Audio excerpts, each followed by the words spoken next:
बिस्मिल्लाहिर्रहमानिर्रहीम अस्सलाम वालेकुम। आज की इस वीडियो में हम डिस्कस करेंगे हु इज़ कंसैनी, कि कंसैनी कौन है या कंसैनी से क्या मुराद है। लेकिन वीडियो स्टार्ट करने से पहले अगर आपने हमारे चैनल को सब्सक्राइब नहीं किया जल्दी से सब्सक्राइब कर ले और साथ में बेल आइकन भी प्रेस कर दे ताकि आपको हमारी लेटेस्ट वीडियो की नोटिफिकेशन मिलती रहे। बेसिकली कंसैनी को हम एजेंट भी कहते हैं।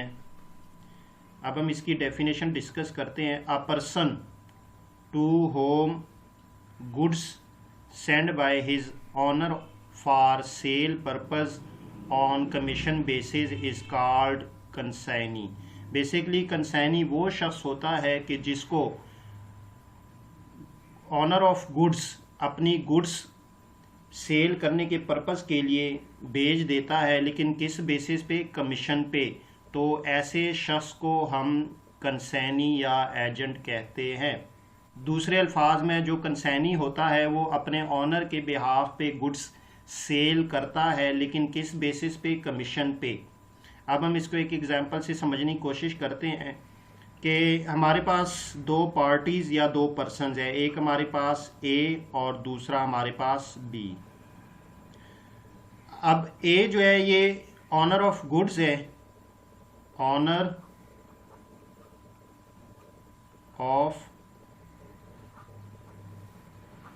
गुड्स, या आप इसको कह सकते हैं मैन्युफैक्चरर ऑफ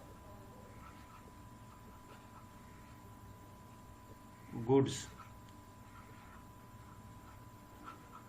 और बी जो है ये क्या है, ये अभी तक चूंकि इसके साथ ए की कोई बात नहीं हुई, लेकिन ए ने बी के साथ एग्रीमेंट किया कि मैं आपको गुड्स सेंड करूंगा, send goods for purpose of sale on commission basis. अब ए ने क्या किया? ए ने बी से एग्रीमेंट किया कि मैं आपको गुड्स भेजूंगा, आप मेरी गुड्स को सेल करें, लेकिन किस बेसिस पे? कमीशन बेसिस पे। यानी आप मेरे क्या कहलाएंगे? आप मेरे तो एजेंट कहलाएंगे या कंसाइनी कहलाएंगे।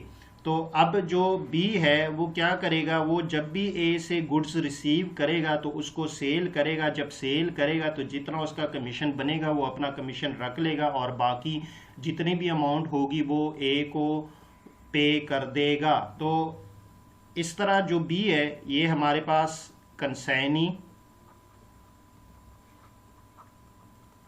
या एजेंट कहलाएगा। क्यों? क्योंकि ये एजेंट के तौर पे काम कर रहा है, ये किसी की गुड्स जो है वो सेल करेगा और वो भी कमीशन बेसिस पे। तो ऐसे शख्स को कंसैनी या एजेंट कहा जाता है।